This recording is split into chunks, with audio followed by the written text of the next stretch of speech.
अबदन अबदा।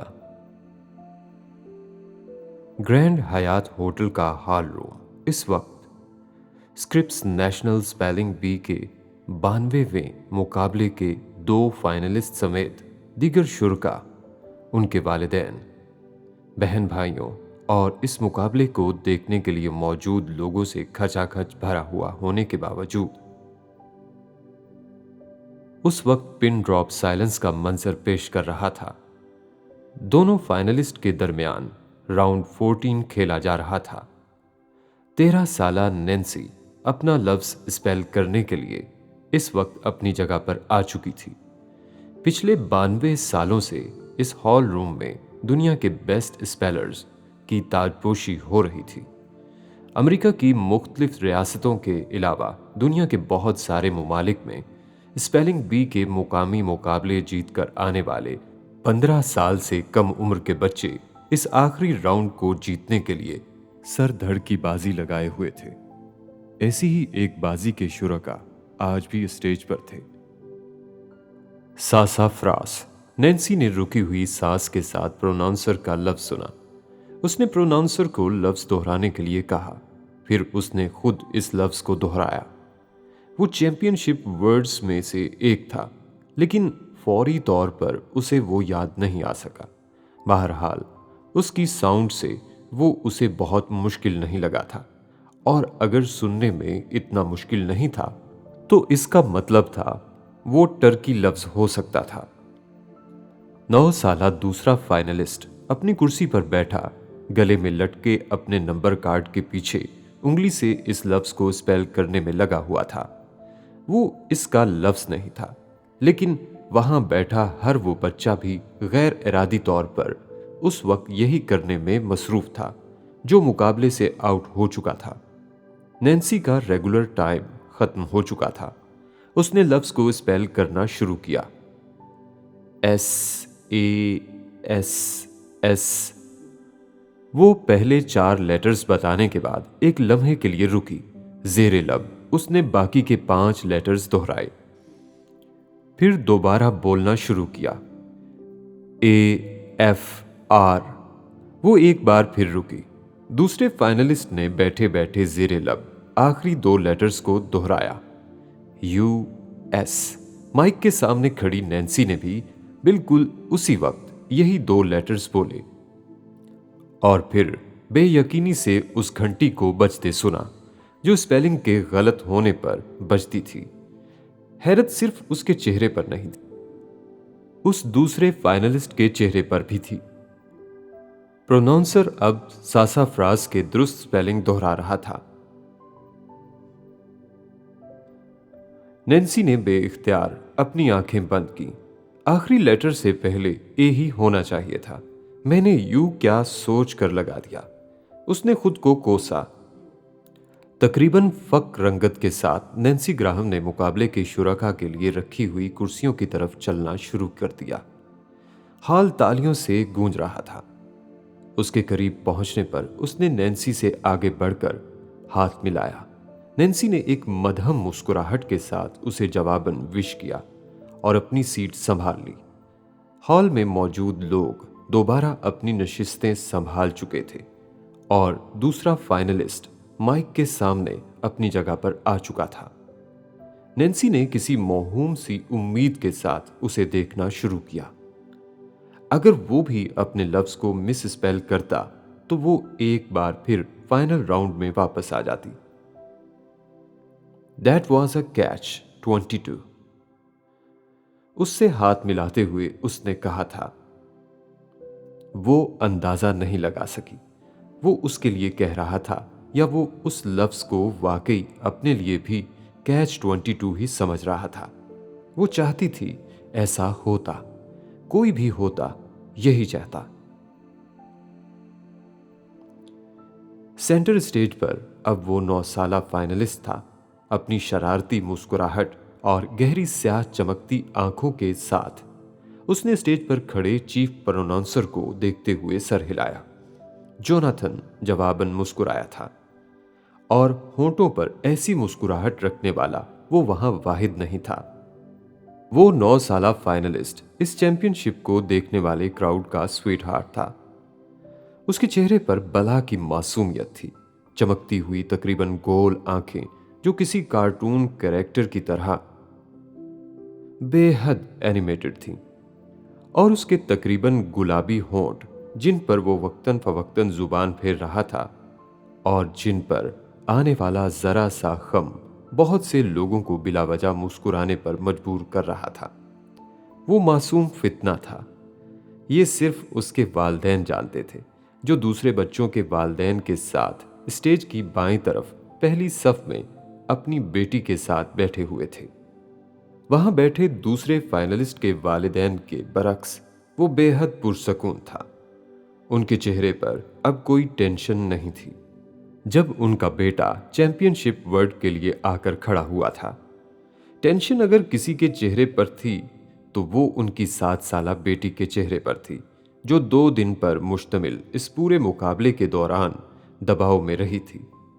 और वो अब भी आंखों पर ग्लासेस टिकाए पूरे इन्हमाक के साथ अपने 9 साला भाई को देख रही थी, जो प्रोनाउंसर के लफ्ज के लिए तैयार था। कैपेलिटी, जोनाथन ने लफ्ज अदा किया।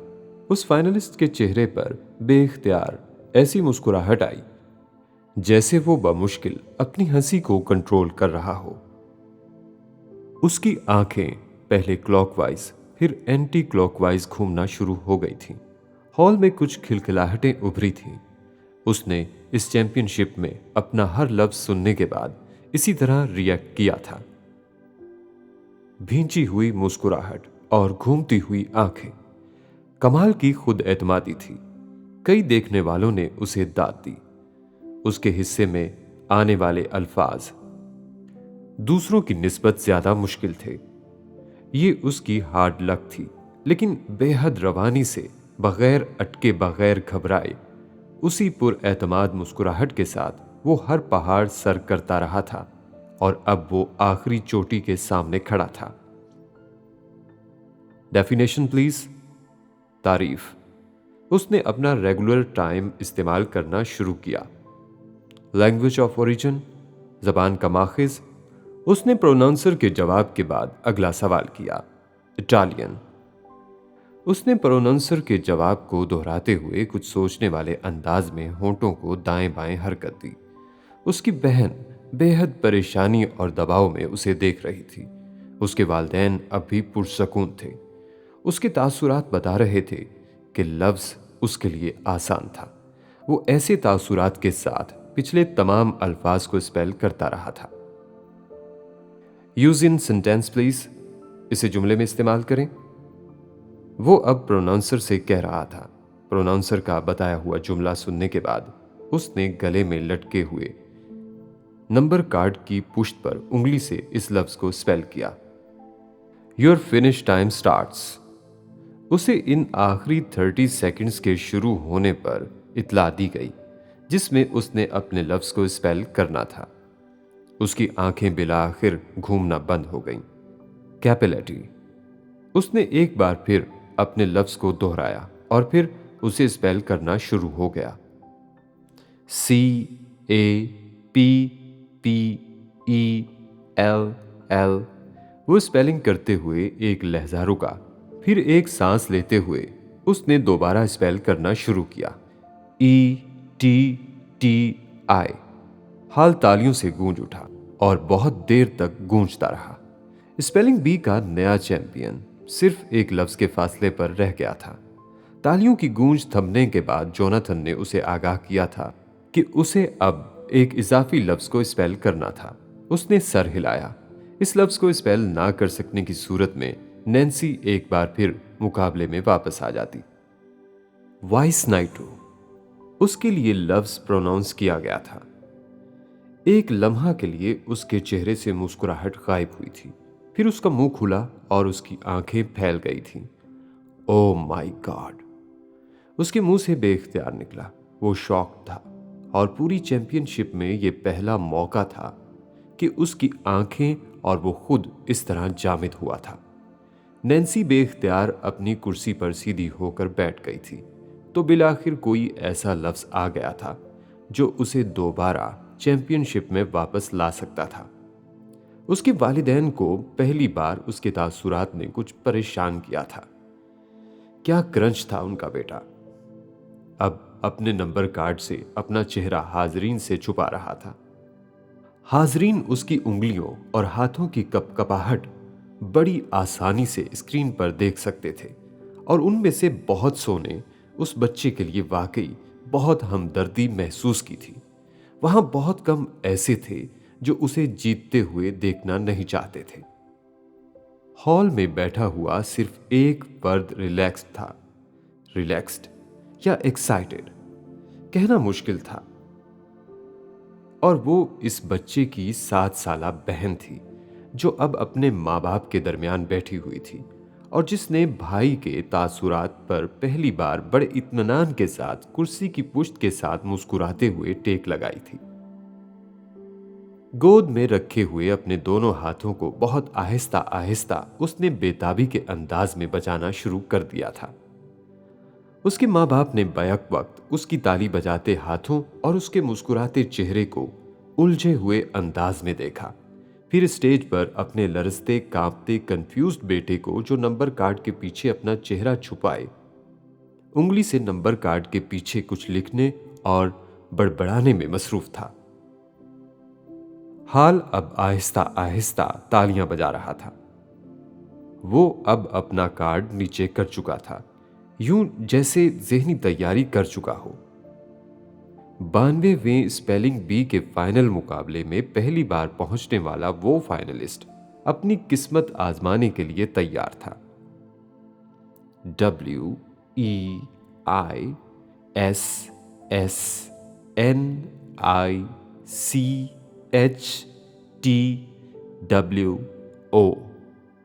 हुमैन सिकंदर ने एक ही सांस में रुके बगैर चैंपियनशिप वर्ड के हिजे किए, किसी रोबोट की तरह बिना रुके, खला में देखते हुए, यूं जैसे वो इन हरूफ को खला में कहीं लिखा देखते हुए पढ़ रहा था।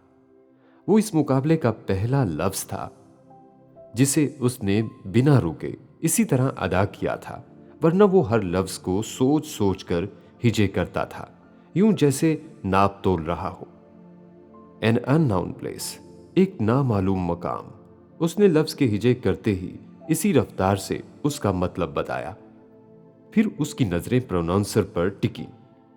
प्रोनाउंसर के मुंह से निकली दुरुस्त की आवाज हॉल में गूंज उठने वाली तालियों की आवाज में गुम हो गई थी। हॉल में अब हाजरीन, वालिदैन और बच्चे अपनी अपनी सीटों से तालियां बजाते हुए खड़े हो रहे थे। वो 92nd स्पेलिंग बी के नए फाते को खिराजे तहसीन पेश कर रहे थे, जो स्टेज पर फ्लैश लाइट्स और टीवी कैमरों को चकाचौंध कर देने वाली रोशनियों में साकित खड़ा था, दम साधे, गुंग। उसकी गोल आंखें घूमना तक भूल गई थीं, यूं जैसे वो अभी तक इस शौक से निकल ना पाया हो कि वो जीत चुका है। ये हुमैन सिकंदर था, और ये हुमैन सिकंदर ही हो सकता था। तालियों की बहरा कर देने वाली गूंज और कैमरों की खीरा कर देने वाली रोशनियों में इस 9 साला बच्चे ने खुद को संभाला, अपने आसाब और हवास पर एक ही वक्त में काबू पाने की कोशिश की। और फिर जो पहला जुमला उसके सामने लगे माइक ने हाजरीन तक पहुंचाया था, उसने इन तालियों की गूंज में एक बुलंद शिगाफ कहकहे की आवाज को भी शामिल किया था। Oh my God! वो इससे ज्यादा कुछ नहीं बोल सका। हाजरीन की हंसी ने जैसे उसे कुछ और नर्वस किया। फिर नादिम, फिर पुरजोश, और फिर उसने सर झुकाकर हाजरीन की तालियों का जवाब दिया। फिर एक कदम आगे बढ़ाकर जजिस की उस कितार का, जो हाजरीन से कुछ आगे बैठे हुए थे लेकिन अब खड़े तालियां बजा रहे थे, फिर उसने पलटकर इस तरफ देखा था जहां उसके माँ बाप और रईसा बैठे थे। वो भी अब सबके साथ खड़े उसके लिए तालियां बजा रहे थे। हुमैन सिकंदर तकरीबन भागता हुआ उनकी तरफ गया था, और उसके साथ ही वो स्पॉटलाइट भी गई जो उससे पहले स्टेज पर उसको फोकस किए हुए थी। वो तालियां बजाती और आंसू बहाती इमामा से आकर लिपटा था। फिर उससे अलग होते हुए उसने उसी तेजी से इमामा के गालों पर बहते हुए आंसू दोनों हाथों से रगड़े। फिर उन हाथों को अपनी शर्ट पर रगड़ते हुए वो सालार से लिपट गया। Did I make you proud? क्या आपको मुझ पर फख्र हुआ? उसने हमेशा की तरह बाप से पूछा। वेरी प्राउड, बहुत फख्र, उसने उसे थपकते हुए कहा। उसकी आंखें चमकी, मुस्कुराहट गहरी हुई। फिर वो रईसा की तरफ गया। दोनों हथेलियां फैलाते हुए उसने बाजू हवा में बुलंद करते हुए रईसा के फैलाए हुए हाथों पर हाई फाई किया। अपने गले में लटका नंबर कार्ड उतार कर उसने रईसा के गले में डाला। फिर झुककर उसे थोड़ा सा उठाया। वो खिलखिलाई। हुमैन ने उसे नीचे उतारा और इसी तरह भागता हुआ वापस स्टेज के दरमियान चला गया, जहां मेजबान अब उससे फिर बातचीत करने के लिए मुंतजिर खड़ा था। आखिरी लफ्ज कितना मुश्किल था। इब्तदाई कलिमात के बाद मेजबान ने छूटते ही उससे पूछा। वो चंद सेकंड्स पहले सब फाइनलिस्ट से हाथ मिलाते, उनकी मुबारकबादें वसूल करते हुए उसके पास पहुंचा था। हॉल में मौजूद सब लोग अब दोबारा नशिस्तें संभाल चुके थे और तकसीम इनामात की तकरीब देखने के मुंतजिर थे। आखिरी लफ्ज तो बेहद आसान था। हुमैन ने बड़े इत्मीनान से कंधे उचकाकर कहा। हॉल में कहकहा गूंजा। तो फिर मुश्किल क्या था? मेजबान ने छेड़छाड़ वाले अंदाज में कहा। इससे पहले पूछे जाने वाले सारे अल्फाज हुमैन ने बेहद संजीदगी से तरकी ब तरकी कहा। हॉल में पहले से ज्यादा ऊंचा कहकहा बुलंद हुआ। क्यों? क्योंकि मैं हर लफ्ज भूल गया था। बस तुक्के लगाता रहा हर लफ्ज के हिजे करने के लिए। बस आखिरी लफ्ज था जो मैं आंखें, कान, नाक सब बंद करके भी हिजे कर सकता था। वो रवानी से कहता गया। हॉल में तालियां और कहकहे लगते रहे। वो उस बच्चे की हाजिर जवाबी, खुश मिजाजी और बजला संजी की दाद देते हुए महजूज हो रहे थे, लेकिन उसकी बात पर यकीन नहीं कर रहे थे। हॉल में बैठी हुई सिर्फ रईसा थी जो ये जानती थी कि वो हर्फ बहरफ ठीक कह रहा था। उसे आखिरी लफ्ज के अलावा वाकई सारे लफ्ज भूले थे और वो उसके तासुरात देखकर ही ये जान जाती थी कि वो एक बार फिर अपना लफ्ज हिजे करना भूल गया था। और फिर अपनी कुर्सी पर बैठी वो अपनी उंगलियों की पोरों पर उसके लिए दिल ही दिल में दुआ करना शुरू कर देती। और आखिरी लफ्ज इतना आसान क्यों लगा था आपको? मेजबान ने फिर पूछा। एक हाथ अपने सीने पर रखे दूसरे हाथ से रईसा की तरफ इशारा करते हुए फखरिया अंदाज में कहा, क्योंकि मैं और मेरी बहन वाइस नाइटू से आए हैं। हॉल एक बार फिर तालियों और कहकहों से गूंज उठा था। हॉल में लगी स्क्रीन पर ग्लासेस लगाए शर्माती हुई रईसा उभरी थी, जिसके इतराफ में बैठे इमामा और सालार भी उसकी बात पर हंस पड़े थे। हुमैन ने जो कहा था वो बिल्कुल ठीक था। वो दोनों पिछले कई हफ्तों से इस एक लफ्ज का इस्तेमाल अपने लिए इतना बाकायदगी से कर रहे थे कि ये उनकी रोजमर्रा की गुफ्तगू का हिस्सा बन गया था। रईसा और हुमैन ये समझते थे कि वो दोनों किसी नामालूम तसव्वुराती दुनिया से आए थे जो सिर्फ उन दोनों को पता थी, उन दोनों को नजर आती थी, किसी दूसरे को नहीं। वो दोनों अनोखे थे और ये उन दोनों का जाती ख्याल था। ये पिछले कुछ हफ्तों में पाई जाने वाली उन दोनों की नई फैंटेसी का नाम था। और ये कैसे मुमकिन था कि हुमैन सिकंदर अपनी इस फैंटेसी का नाम भूल जाता जो यकदम उसके सामने हकीकत बनकर आ गई थी। रईसा फखरिया अंदाज में अपने उस पार्टनर को देख रही थी जो उसकी तरह वाइस नाइटू से आया था और इस लफ्ज को वाकई आंखें, कान, नाक बंद किए भी दोहरा सकता था। प्रोनाउंसर के मुंह से इस तरह, जिस तरह वो पिछले 2 साल इनाया और जिब्रील के नाम रही थी। उन दोनों ने भी हुमैन की तरह पहली बार शरीक होकर इस चैंपियनशिप को अपने नाम कर लिया था। स्पेलिंग बी की वो एक्टिविटी इमामा ने अपने घर में रईसा के लिए स्टार्ट की थी, उसकी जुबान सीखने की सलाहियत को बेहतर करने के लिए। नए लफ्ज सीखना, उनके हिजे करना, उन्हें दुरुस्त तलफ्फुज के साथ बोलना सिखाना, उनका मफहूम और फिर रोजमर्रा की गुफ्तगू में उनका इस्तेमाल और एक्टिविटी बढ़ते बढ़ते उनके लिए एक्टिविटी नहीं, रूटीन का एक हिस्सा बन गई थी। और इस रूटीन का नतीजा ये निकला था कि उन चारों बच्चों का ज़ख़ीरा अल्फाज अपनी उम्र के बच्चों से बहुत ज़्यादा अच्छा था। मुकाबलों में हिस्सा लेने का ख्याल भी उन्हें कभी ना आता अगर वो अपनी वोकैबुलरी की वजह से पहले ही अपने स्कूल में नुमाया ना होते। हुमैन की गुफ्तगू के दौरान जो वो अपनी तैयारी प्रैक्टिस की रूटीन के हवाले से कर रहा था, कैमरा बार बार इमामा और सालार को हॉल में लगी बड़ी स्क्रीन पर दिखा रहा था, क्योंकि वो इस चैंपियन के वालिदैन थे जो इस वक्त सेंटर स्टेज पर था। उनके आसपास बैठे दूसरे मुकाबले में हिस्सा लेने वाले बच्चों के वालिदैन वक्तन फवक्तन उनसे आकर मिल रहे थे।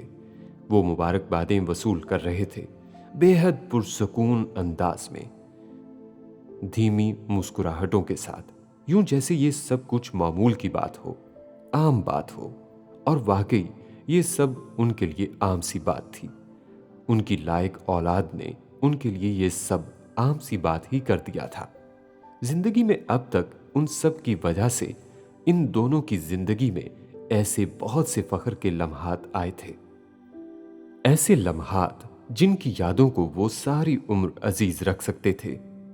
मम्मी, अगले साल मैं हिस्सा लूंगी। उनके दरमियान बैठी हुई रईसा ने अपने गले में लटके हुमैन के कार्ड को हिलाते हुए सरगोशियों में इमामा को इतला दी। इमामा ने उसे थपका, जैसे तसल्ली देकर हामी भर रही हो। स्टेज पर अब हुमैन को ट्रॉफी दी जा रही थी। तालियों, सीटियों, फ्लैश लाइट्स की चकाचौंध और म्यूजिक की गूंज में हाजरीन एक बार फिर खड़े होकर तालियां बजाते हुए दाद दे रहे थे। और वहां से कई किलोमीटर दूर वॉशिंगटन के एक कदरे नवाही इलाके के एक घर में बैठे जिब्रील और इनाया टीवी पर इस प्रोग्राम की लाइव कवरेज देखते हुए इसी खुशी और जोश का हिस्सा बने हुए थे जो स्क्रीन पर उन्हें इस हाल में नजर आ रहा था। इनाया थोड़ी देर पहले अपने टेस्ट की तैयारी खत्म करके बैठी थी, जिसकी वजह से वो इमामा और सालार के साथ नहीं जा सकी थी और जिब्रील उसके लिए पीछे रुक गया था। वो टेस्ट की तैयारी करते हुए भी बार बार अपने कमरे से निकलकर टीवी लाउंज में आकर टीवी पर सिर्फ हुमैन से पूछा जाने वाला लफ्ज सुनती। वो और जिब्रील मेकानिकी अंदाज में बैक वक्त उस लफ्ज के हिजे करते, इससे पहले कि हुमैन उसके हिजे करता। फिर वो बेयकीनी से अपने छोटे भाई की वो हंसी देखते जो इस लफ्ज के रद्द अमल में आती, और फिर वो उसे कोशिश करते हुए देखते इस लफ्ज को स्पेल करने के लिए। और हर सही आखिरी हर्फ पर उन दोनों के सीनों से बैक वक्त सांस खारिज होता, यूं जैसे जान में जान आ गई हो। और इसके बाद इनाया एक बार फिर टीवी लाउंज से गायब हो जाती। और अब जबकि इस तीसरी ट्रॉफी का उनके घर ही आने का फैसला हो गया था, तो वो दोनों बेहद खुश थे। उन सब के दरमियान मुकाबला होता था, हसद और रकाबत नहीं। ये खासियत इन चारों में ही नहीं थी। टीवी देखते हुए घंटी की आवाज सुनाई दी। जिब्रील इस वक्त अपने लिए मिल्क शेक बनाने में मसरूफ था। इनाया उसके दरवाजे की तरफ जाने की बजाय खुद दरवाजे पर चली गई। की होल से उसने बाहर झांका। वहां 11 साला एरिक खड़ा था। इनाया चंद लम्हों के लिए वहीं खड़ी रही, उलझन का शिकार। वो उसका क्लास फेलो था, उनका हमसाया था। उसके वालिदैन उनके फैमिली फ्रेंड्स थे। जिब्रील घर पर ना होता तो वो दरवाज़ा कभी ना खोलती। ये उसके माँ बाप की उन सब के लिए अकेले घर पर होने की सूरत में हिदायत थी, मगर इस वक्त उसकी समझ में नहीं आया कि वो दरवाज़ा खोले या ना खोले।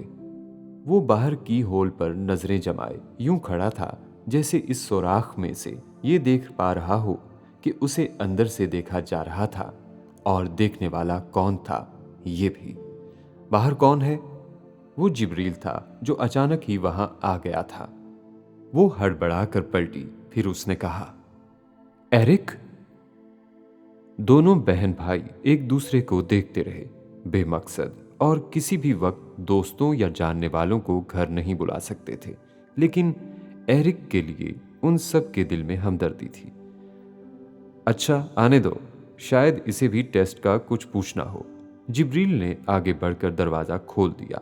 दोनों हाथ अपनी जीन्स की जेबों में डाले एरिक ने दरवाज़ा खुलने पर अपने अमेरिकन लबो लहजे में हमेशा की तरह बमुश्किल उन्हें अस्सलामु अलैकुम कहा, जिसे वो हमेशा की तरह बमुश्किल समझे। मुबारक हो, एरिक ने वहीं खड़े खड़े जिब्रील के पीछे झांकती इनाया को देखते हुए कहा। थैंक यू, जिब्रील ने भी इतना ही मुख्तसर जवाब दिया। वो बात करते हुए दरवाजे के सामने से हट गए। एरिक इसी तरह जीन्स की जेबों में हाथ डाले अंदर आ गया। तुमने टेस्ट की तैयारी कर ली? इनाया उससे पूछे बगैर नहीं रह सकी। नहीं, वो चलते हुए लाउंज में आ गया। टीवी पर वो अब एक बार फिर इसी प्रोग्राम की लाइव कवरेज देख रहा था। क्यों? बस ऐसे ही, उसने इनाया की तरफ देखे बगैर टीवी स्क्रीन को देखते हुए उसकी बात का जवाब दिया। बैठ जाओ, इनाया ने उसे इसी तरह खड़े देखकर कहा। जिब्रील तब तक लाउंज के एक तरफ मौजूद किचन एरिया में दोबारा अपने काम में मसरूफ हो गया था। एरिक, तुम्हारी मम्मी को पता है कि तुम यहां हो? जिब्रील को फ्रिज में से दूध निकालते हुए अचानक ख्याल आया। मेरा ख्याल है, एरिक ने जवाबन कान से मक्खी उड़ाने वाले अंदाज में कहा, उन्हें नहीं पता। जिब्रील दूध की बोतल काउंटर पर रखते हुए ठटका। उसे पिछले हफ्ते का ख्याल आया था, जब एरिक की मम्मी उसे ढूंढते हुए वहां आई थी और उन्होंने शिकायत की थी कि वो बताए बगैर घर से निकला था, और वो इत्तफाकन उसे ढूंढने लगी तो उन्हें पता चला वो घर पर था ही नहीं। तभी वो उन लोगों के घर आई थी, क्योंकि उन्हें पता था वो उन्हें कहीं और नहीं तो वहां मिल जाएगा। मम्मी घर पर नहीं है। एरिक ने जिब्रील के तंबीही अंदाज को भांप लिया था। जिब्रील कभी इतनी पूछगिछ ना करता अगर ये एरिक ना होता तो। कहीं ना कहीं उन सबको पता था कि वो बाज दफा उनसे झूठ बोलता था और बड़े इत्मीनान से बोलता था, और ये आदत उसे पहले नहीं थी। 1 साल पहले जब उसका बाप जिंदा था, किसी दोस्त के पास गई हैं। सेबिल और मार्क भी उनके साथ थे। उसने जिब्रील को बताया। टीवी पर अब कवरेज खत्म होकर क्रेडिट्स चल रहे थे। तुम साथ नहीं गए? इनाया ने उससे पूछा। मुझे टेस्ट की तैयारी करनी थी, उसने तरकी बातरकी कहा। इनाया उसे देखकर रह गई। वो अब रिमोट हाथ में लिए उसका मुआयना इस तरह करने और उसके बटनों को छूने में मसरूफ था जैसे जिंदगी में पहली बार रिमोट देखा हो। इनाया की तरफ मुतवज्जो ना होते हुए भी उसे अंदाजा था वो उसकी बात पर उसे देख रही होगी। चलो फिर टेस्ट की तैयारी करते हैं, इनाया ने जवाबन उसे कहा। उसे वाकई तशवीश हुई थी कि एरिक ने टेस्ट की तैयारी नहीं की थी। इसका मतलब था वो एक बार फिर टेस्ट में बुरा स्कोर लेने वाला था। ये सब वापस कब आएंगे? एरिक ने उसकी ऑफर को मुकम्मल तौर पर नज़रअंदाज करते हुए बात बदलने की कोशिश की।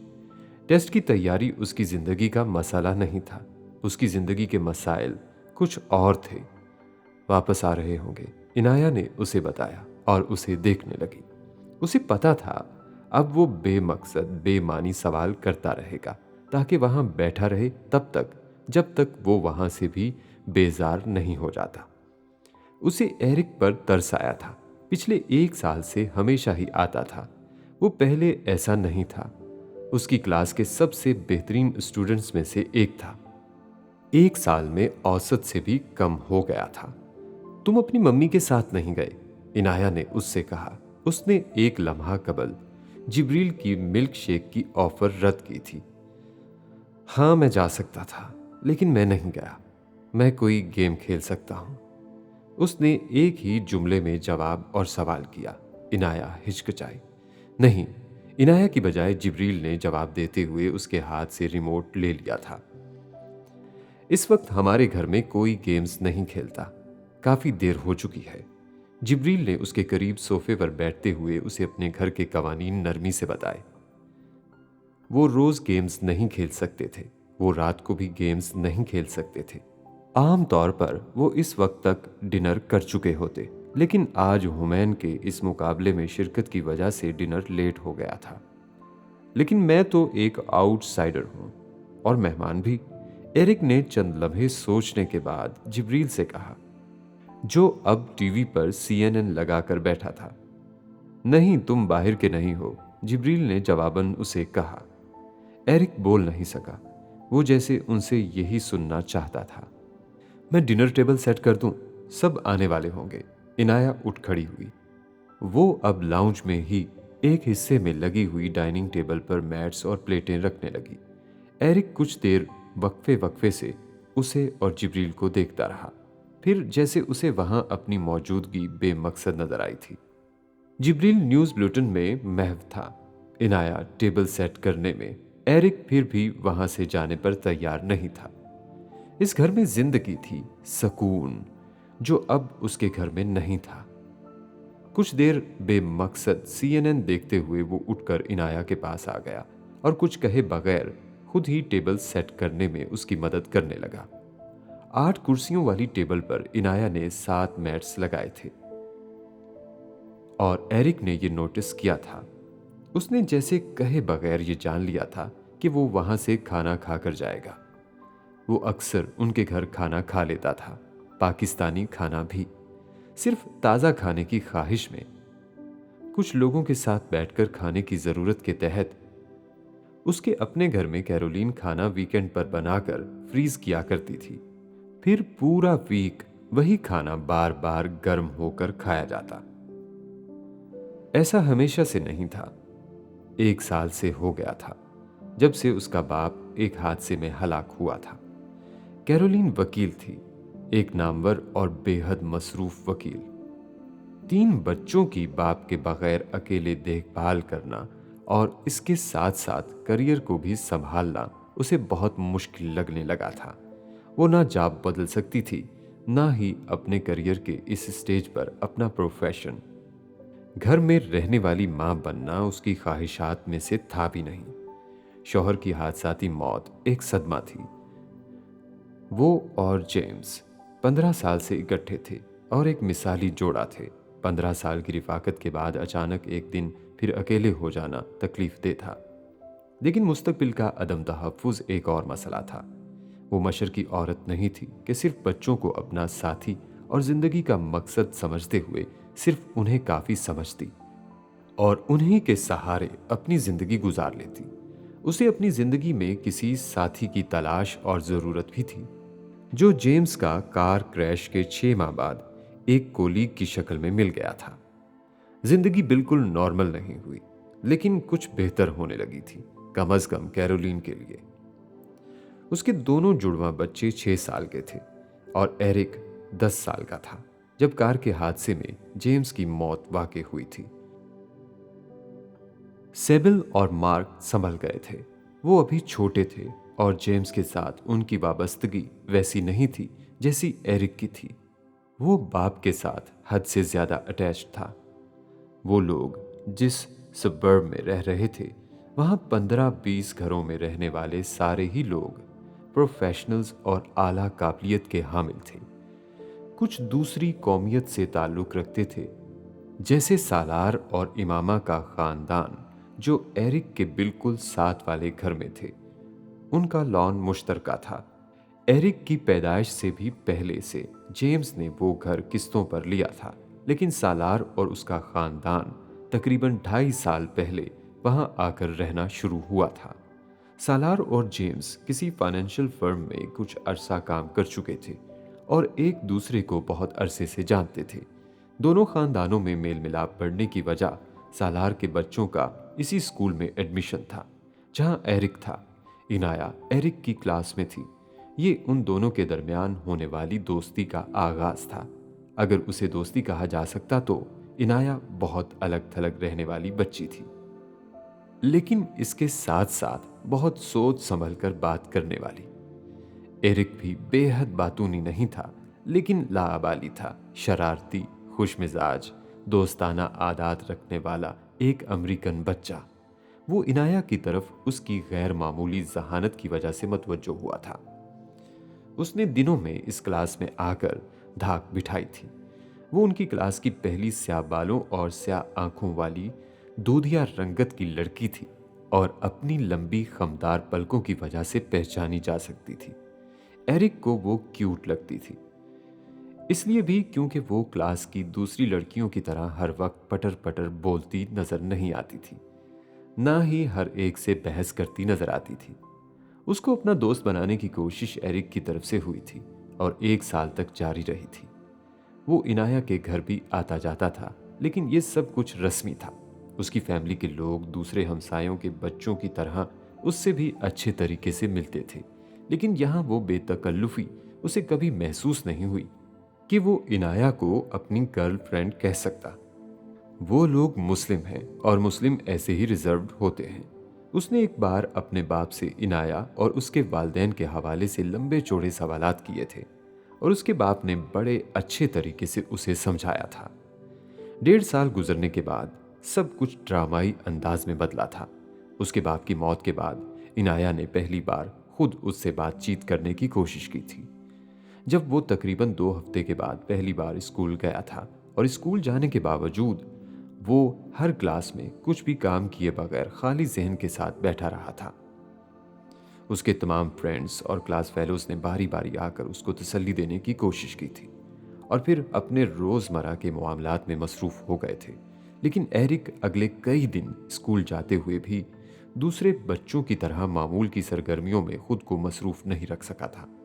और यही वो वक्त था जब इनाया और उसकी दोस्ती शुरू हुई थी। वो क्लास वर्क में उसकी मदद करने लगी थी। वो जानता था और महसूस करता था कि वो हमदर्दी थी जो इनाया और उसकी फैमिली को यकदम उसे इतनी तवज्जो देने पर मजबूर कर रही थी। और इस हमदर्दी ने बड़े अजीब अंदाज में उसे उन लोगों का मोहताज किया था। सालार का खानदान वो वाहिद खानदान और घर नहीं था जहां एरिक का आना जाना था। वो अपने आसपास के उन तमाम घरों में ही जाता था जहां उसके हम उम्र बच्चे थे। जिस जगह वो रहता था वहां मुख्तलिफ मज़ाहिब और मुख्तलिफ कौमियतों के लोग रहते थे।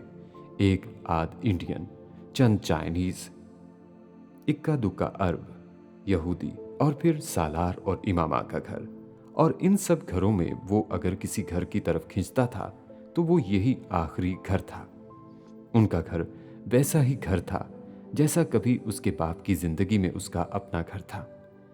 उसके माँ बाप बेहद मसरूफ होने के बावजूद एरिक पर तवज्जो देते थे, खास तौर पर उसका बाप जो खुद इकलौता था। और अब कैरोलिन पूरी कोशिश के बावजूद एरिक को इतनी तवज्जो नहीं दे सकती थी।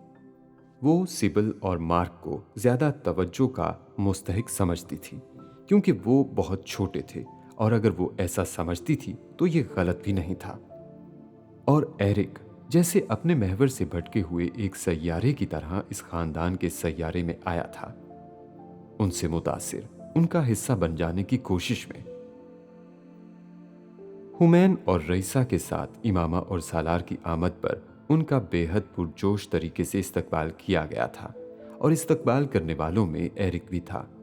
कुछ देर के लिए वहां उनके साथ हुमैन से खुशगप्पियां करते वो ये भूल गया था कि वो कहाँ मौजूद है। खाने की मेज पर उनके साथ खाना खाते और खुशगप्पियां करते हुए डोर बेल बजने पर भी एरिक को ये ख्याल नहीं आया था कि वो कैरोलिन होगी। वो बेहद नाखुश थी और हमेशा की तरह उनके घर आने पर उसने मामूल के अंदाज में खुशगवार रस्मी जुमलों का तबादला भी नहीं किया था। उसने अंदर आते ही एरिक का पूछा था और एरिक के वहां होने की तस्दीक होने पर वो अंदर आई थी, और उसने लाउंज में खड़े खड़े एरिक को डांटना शुरू कर दिया था। वो सिबल और मार्क को उसके पास छोड़कर किसी दोस्त के साथ डिनर पर गई थी, और वो सिबल और मार्क के सोते ही घर से निकल आया था। और अब जब कैरोलिन वापस आई तो उसने सिबल और मार्क दोनों को घर में रोते हुए परेशान और एरिक को वहां से गायब पाया था। एरिक ने माँ की डांट फटकार खामोशी से सुनी थी। शर्मिंदगी अगर उसे हुई थी तो सिर्फ इस बात की कि उसका झूठ उन सब के सामने खुला था जो उसने मार्क और सेबिल के हवाले से बोला था। कैरोलिन सख्त मिजाज नहीं थी, लेकिन पिछले कुछ अरसा से उसके और एरिक के दरमियान अजीब की सर्द महरी आ गई थी। वो जानती थी एरिक जेम्स की मौत की वजह से अपसेट था, लेकिन वो इस बात से बेजार हो चुकी थी। वो 11 साल का लड़का था। वो चाहती थी वो अपनी जिम्मेदारियां महसूस करे, और अगर कुछ जिम्मेदारियां अपने सर नहीं ले सकता तो कम से कम मजीद कोई मसाला भी पैदा ना करे। एरिक को माँ से तब तक हमदर्दी रही थी जब तक उसने कैरोलीन के नए पार्टनर को नहीं देखा था। बाप की मौत से बड़ा सदमा यह था कि कोई और उसके बाप की जगह लेने वाला था। उसके और कैरोलीन के दरमियान सर्दमहरी और कशीदगी की बुनियादी वजह यही थी जिसे कैरोलीन बूझ नहीं पाई थी। एरिक के जाने के कुछ देर बाद भी वहां खामोशी ही रही थी। ये किसी की भी समझ में नहीं आया था कि वो इस सारी सूरत हाल पर किस रद्द अमल का इजहार करे। एरिक के साथ सबको हमदर्दी थी, लेकिन अब उनकी समझ में यह भी नहीं आ रहा था कि वो उसे अपने घर से दूर कैसे रखें, खास तौर पर ऐसी सूरत हाल में जब कैरोलीन को इस मेलजोल पर एतराज भी नहीं था और वो खुद भी कई बार इमरजेंसी की सूरत में सेबिल और मार्क को उनके पास छोड़ जाती थी। इतना अच्छा बच्चा था, पहले कभी झूठ बोलते नहीं देखा मैंने इसे।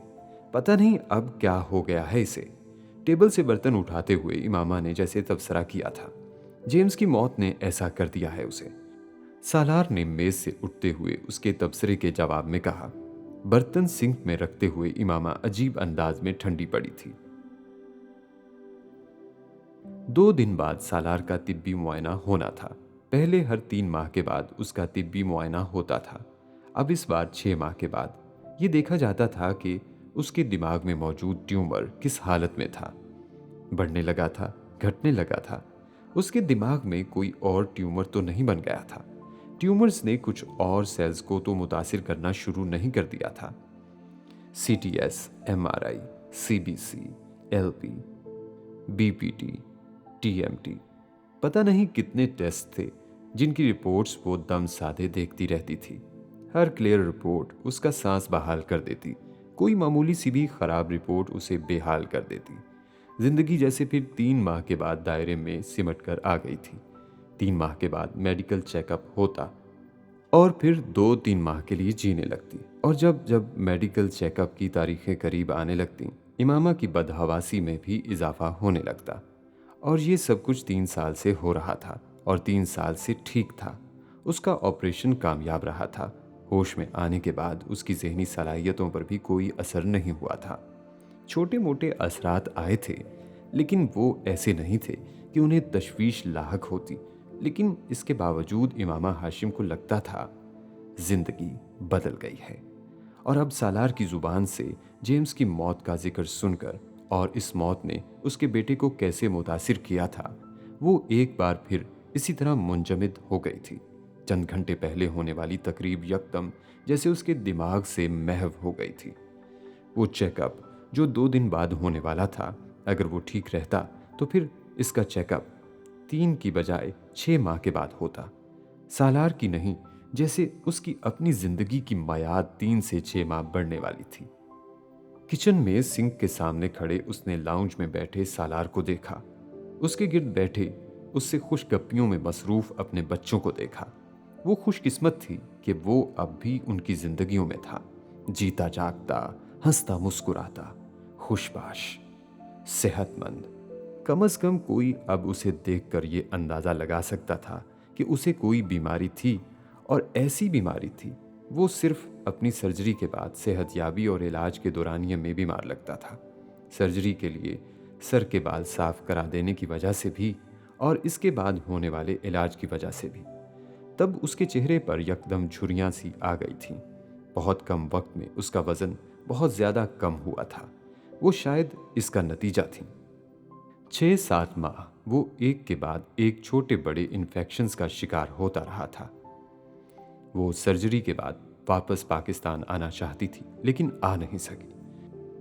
वो उसे वहां इस तरह अकेले ये जंग लड़ने के लिए छोड़ नहीं सकती थी। वो काम छोड़कर घर बैठकर आराम करने के लिए तैयार नहीं था, और ये ऑप्शन उसके पास था भी नहीं।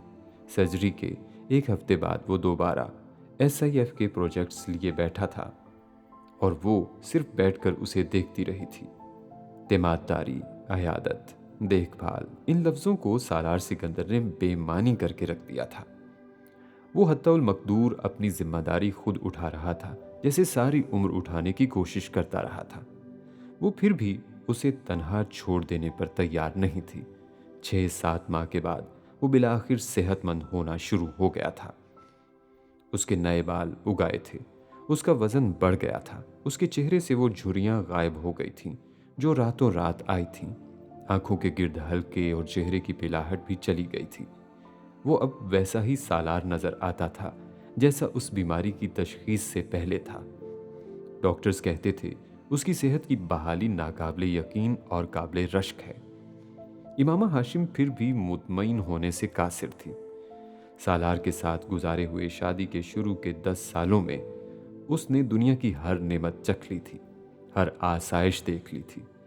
लग्जरी कार से प्राइवेट प्लेन्स के सफर तक, सोने के जेवरात से लेकर हीरो तक, सब वो आधी दुनिया उसके साथ घूमी थी। कोई ऐसी चीज नहीं थी जिसकी तमन्ना उसने की हो और सालार ने उसे तमन्ना रहने दिया हो। वो अपनी जिंदगी के इन 10 सालों पर परियों की कहानी लिख सकती थी, लेकिन ऐसी जिंदगी गुजारने के बाद भी इमामा हाशिम को जिंदगी की सबसे बड़ी नेमत जिंदगी ही लगी थी। उस शख्स की जिंदगी, वो उसके पास था तो दुनिया की कोई और चीज ना होने के बावजूद भी वो खुश रह सकती थी, हंस सकती थी, जी सकती थी। बाकी और कुछ भी ना होता। महंगे कपड़े, जेवरात, आसाइशात, घर, कुछ भी ना होता। सिर्फ उसका साथ उसके साथ रहता तो वो खुश रह सकती थी। जीने के लिए बस इतना काफी था। और अब एक बार फिर उसके मेडिकल चेकअप की तारीख करीब थी।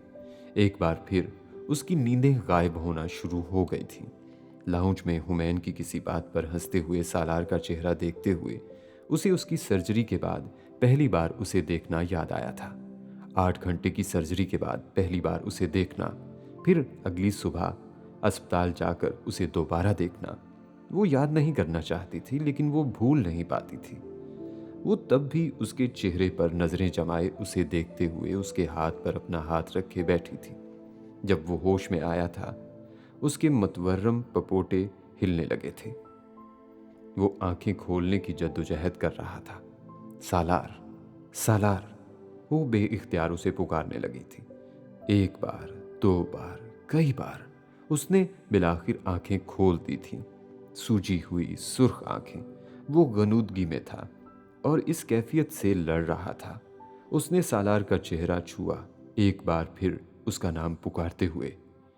इस बार सालार ने उसे देखा था, गर्दन जरा सी मोड़ते हुए, लेकिन उन आंखों में उसके लिए कोई पहचान, कोई तासुर नहीं था। वो सिर्फ उसे देख रहा था, पहचानने की कोशिश नहीं कर रहा था। इमामा को जैसे धचका लगा था। क्या वो वाकई उसे पहचान नहीं पा रहा था? डॉक्टर्स ने इस खदशे का इजहार ऑपरेशन से पहले किया था कि उसकी याददाश्त जा सकती है।